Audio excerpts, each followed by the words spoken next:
Good morning, Blue Streak seniors.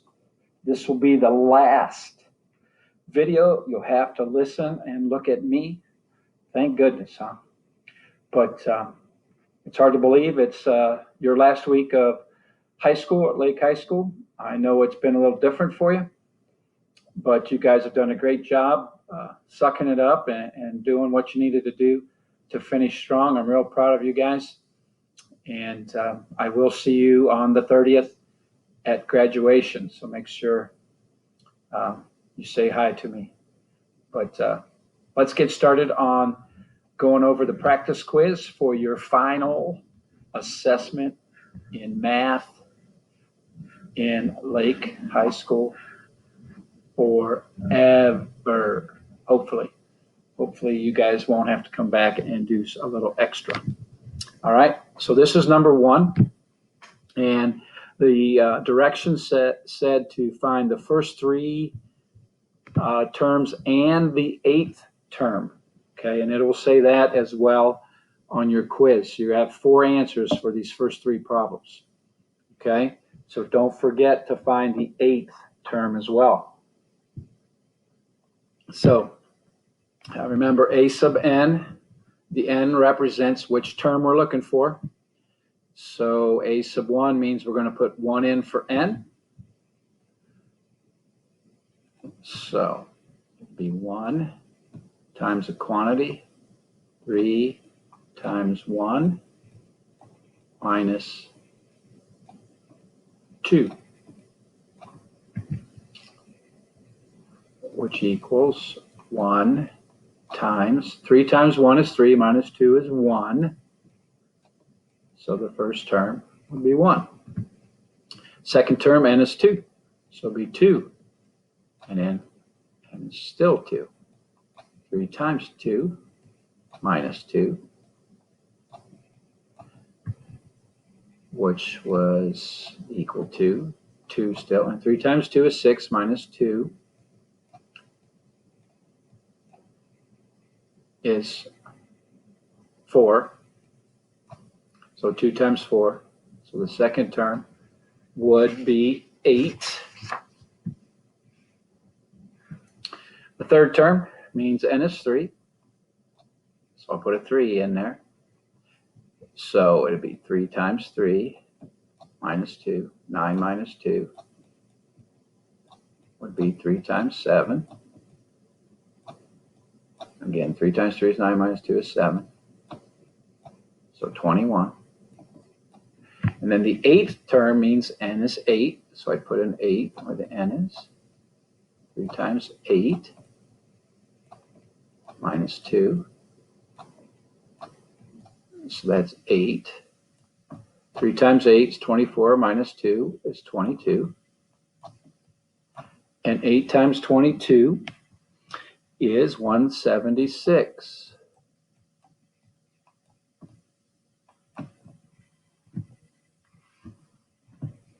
Okay, so there's our four answers. 1 for the first term, 8 for the second term, 21 for the third, and 176 for the eighth term.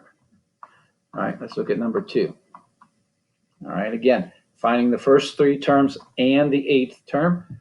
So I'm going to put a 1 in for n. And I'm not going to show 1 plus 1. Because you know 1 plus 1 would be 2. So negative 2 squared is a positive 4 divided by 1 would be 4. Second term, again, that's a negative 2 in there every time. Now this time n is 2, so 2 plus 1 makes my exponent 3. And n again is 2. So negative 2 to the third is negative 8 divided by 2 makes it negative 4. Simple. Third one, put 3 in for n.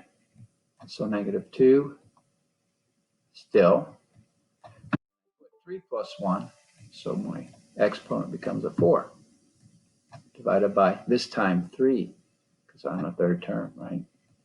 Negative 2 to the fourth is a positive 16 divided by 3. You can leave it like that, or we'll put it as an or, and it's 5.3 repeating. And then the eighth term, again, -2 is in my parentheses. And then 8 plus 1 makes it 9. And then again, n is 8 because it's the eighth term. So go to my calculator, and I'll put in -2 to the ninth, -512. An odd number of negative signs would make that answer negative. That's why it stayed -512 divided by 8. We'll go back to our calculator. Hit divided by 8. And there's our answer, -64. So those four answers are the first term's are 4, sorry. The second term's -4. The third term is 16/3. And the fourth term, or the eighth term is -64. 4 answers. Okay. Number 3. All right. So here we're just putting -1/3 to the first, second, third, and eighth power. Anything to the first power is itself. All right. Then this time n is 2, so it'll be to the second power. And -1 squared is 1, and 3 squared is 9. Remember, 2 negatives make it positive. -1/3 to the third. I got 3 -1s, which is -1. And 3 times 3 is 9. It's 27. And the last one, or the fourth one, we're actually looking for the eighth term, so it's -1/3 to the eighth. An even number of -1s is +1. And then I'm just going to go to my calculator and do 3 to the 8th. 3 caret 8. And we get 65/61. Now, if you put it in your calculator, which you can, not a problem, put it in like this, -1 divided by 3 to the 8th. You get this decimal. Now look, it's got that. Here, I'll just bring it over so you can see it. All right, it's got that e to the -4 there. All right, so the answer is not 1.52. Excuse me. It's 0.000152. So just make sure that you put it in there correctly. Okay? Don't just put 1.52. I get kids do that every year. Again, it won't be that answer, but you might get an answer with that e to the -4th power or whatever. Remember, that's scientific notation. That's times 10 to the -4th power. Again, if you just hit math, enter twice, you'll get the fraction. If it doesn't give you a fraction, if it's that kind of a number it's very hard to change to a fraction, then just remember to put times 10 to the -4th in your answer there. All right, those are the first 3. Okay, those are the normal sequence, finding terms of a sequence problem. Okay, the next 3 are the recursive type, where we got this a sub n minus 1 term here. Remember, a sub n minus 1. Oops, I got to get my pen going. When we get that little subscript,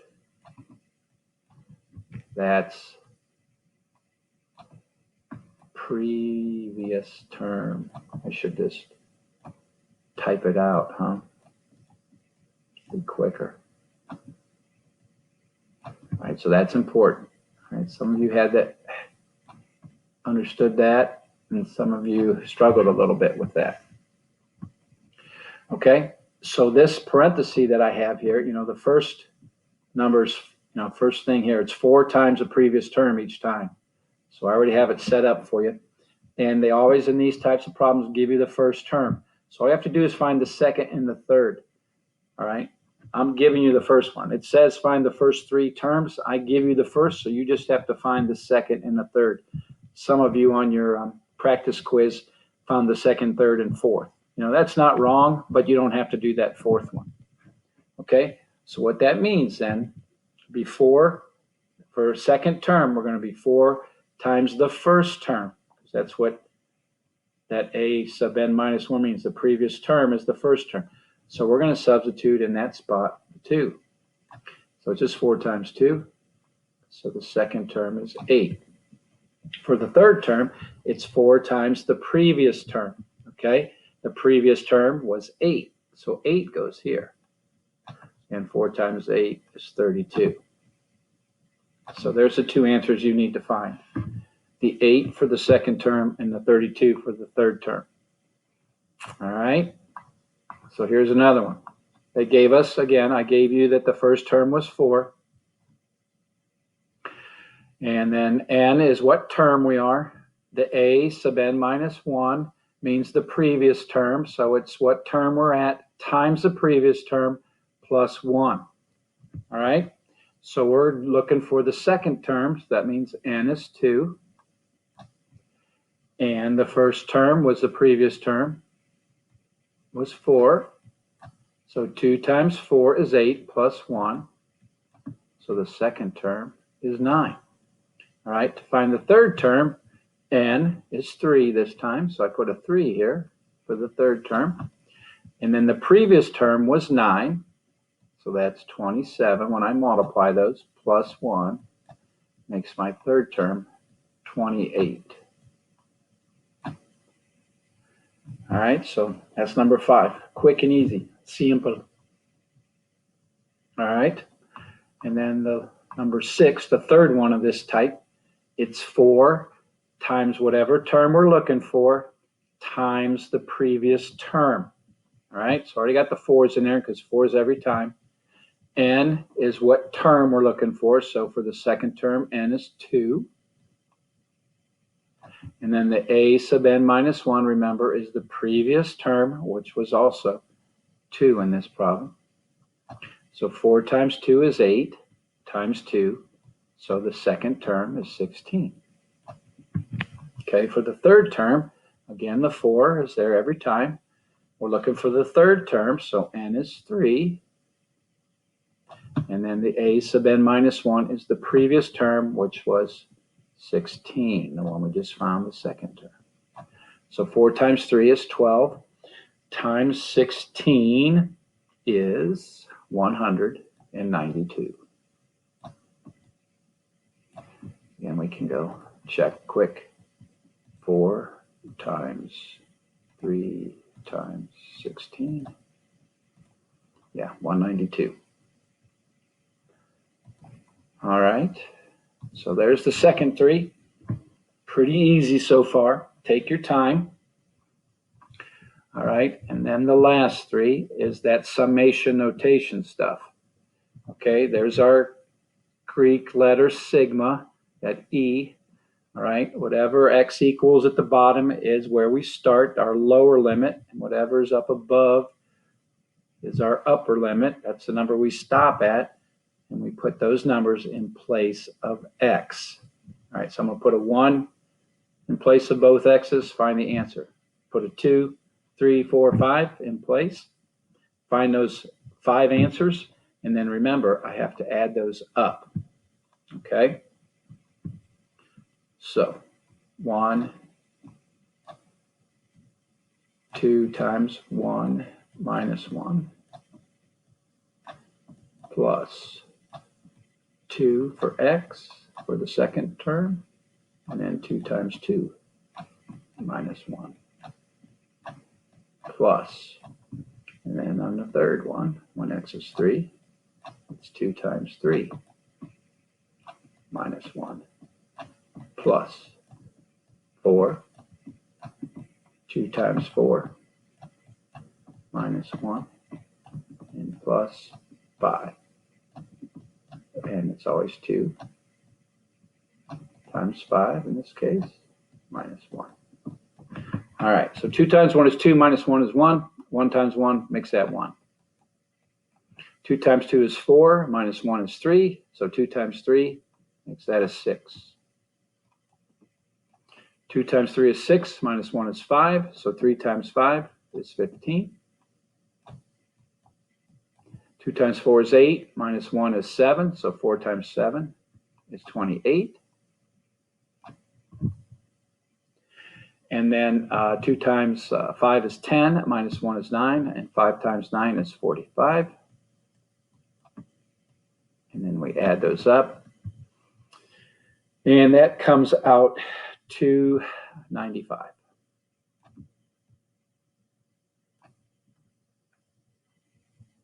All right. 45 and 15, 60, and 28 is 88, 89, and 6, 95. All right, you can check it on your calculator if you want. All right, so again, we're finding the 5 answers and then adding all 5 up. So don't forget to add them all up. Sometimes we forget that. All right, here's the second one. Now our lower limit is 1 for x, and then our upper limit's 4. So I'm going to put 2 over 1 plus 2 over 2 plus 2 over 3 plus 2 over 4. So, 2 over 1 is 2, 2 over 2 is 1, 2 over 3 we'll just leave, and 2 over 4 is a half. So I'm just going to put that in my calculator. So 2 plus 1 plus, and then let's put it in parentheses, remember? 2 divided by 3 for 2/3 plus parentheses and 1 divided by 2 for 1/2, and hit enter. So if you want to leave it like that, you can. 4.1, and the 6 is repeating. Or if you hit the math fraction stuff, here's math, and hit enter twice, you can have 25/6. Or if you want to write a mixed number, 4 and 1/6, you can as well. All right. That brings us to the last one, where you guys think this is really hard, but remember, it's simple. You can do it, no problem. All right. Just like this whole course was simple.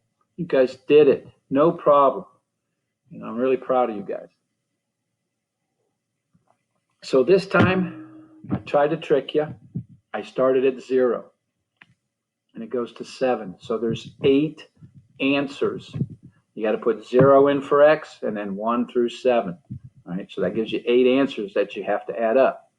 All right, so I put 0 in for both x's, and then 1 in for both, and 2, and so on. Remember, this exclamation point, it's called factorial. All right, so 7 factorial means 7 times 6 times 5 times 4 times 3 times 2 times 1. All right, and then so now this is really easy if you just think about it a little bit instead of saying, oh my goodness, this is so hard, I'm not even going to try. All right, so here's what it looks like. I already did this, so it's a little bit easier to see. Okay, why don't I get rid of that shade now and extend it so you can see it all. But again, I'm putting 0 in for both x's, 1 in for both, 2, and so on. Okay? Now, really, you don't even need the calculator. Okay, you guys could do this without the calculator, but if you want to, that's fine. All right, but the way I think about this, all right, 0 factorial, all right, 0, and the factorial button, excuse me, is in math, probability, so it's your left arrow key, and then number 4. It's always 1, all right? And then 1 factorial is also 1. And 2 factorial is 2 times 1. All right, which is 2. So this is basically 7 factorial over 1 times 7 factorial. Those just cancel each other out. So you get, let's do it in blue because we're blue streaks. You get 1. All right. Now, if you think about 7 factorial, remember it's 7 times 6 and so on. So we could stop there. So what happens to the 6 factorials? They cancel, right? So it's just 7 over 1 factorial. Remember, 1 factorial is just 1. So 7 over 1, so that answer is 7. All right? All right, now we got 5 factorial under here. And remember, 7 factorial, 7 times 6 times 5 factorial. What's going to happen to those 5 factorials? They're going to cancel. So remember, 2 factorials is 2 times 1, which is 2. So this is 7 times 6, 42, divided by 2, 21. Just using the calculator God gave me. All right? The next one, 7 times 6 times 5 times 4 factorial. I stopped there because I have a 4 factorial there. Remember, 7 minus 3 is 4, right? Those cancel. All right? Well, 3 factorial, remember, is 3 times 2 times 1, which is 6. So if I do show my canceling, those cancel. 3 times 2 times 1 is 6. Those cancel. So 7 times 5 is 35. Now watch this. The next one, this was 3 factorial times 4 factorial. This one's 4 factorial times 3 factorial in the bottom. So it's the same problem I just did. It's already did it. That's 35.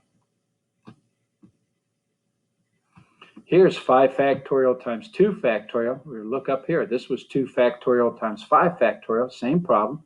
So that answer is 21. These are all pluses, remember. We're going to add up all of this.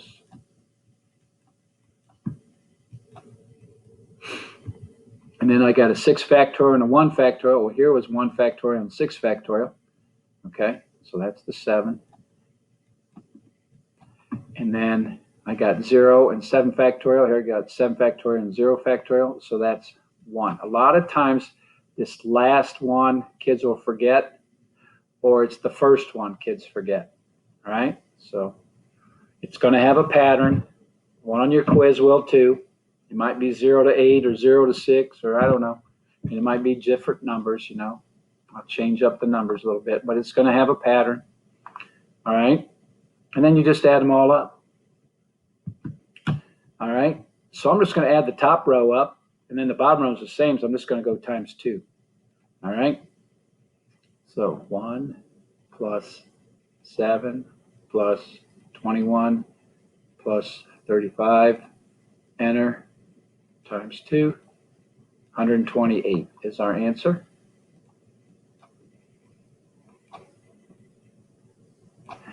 Now, if you don't want to do it by hand like I did, you know, you can put it in your calculator. All right? Now, we're looking at that first one here. Let's get it so we can see it a little better. All right, let me clear all that out. When you do this bottom part, put it in parentheses. So you go 7 math probability 4 divided by, put it in parentheses. 0 math probability 4 7 math arrow once 4 and close it, and we'll get that 1. All right. Now, instead of typing that in a bunch of times, remember we can hit second enter on these calculators and just change the numbers, right? make that a 1, and that a 6, and hit enter. And there's our 7. Second enter. All right, make it 2 and 5.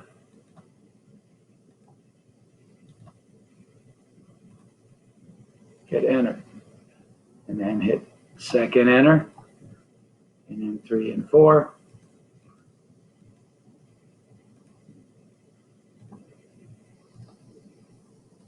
And then so on, 4 and 3, 5 and 2, 6 and 1, 0 and 7.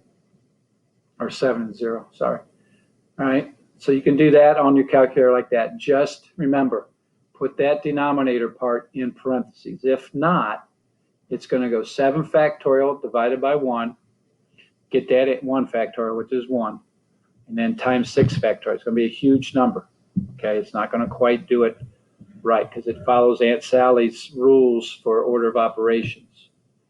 Okay, so remember, you learned about Aunt Sally in high school math as well.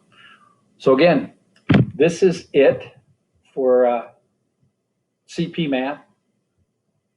Again, I appreciate all your hard work and doing it, even though you probably didn't feel like doing it. You wanted to be finished, especially with this remote learning stuff. But again, you guys have done a great job for me. I'm real proud of you. I miss you guys. I love you guys. I love teaching you. I will see you at graduation.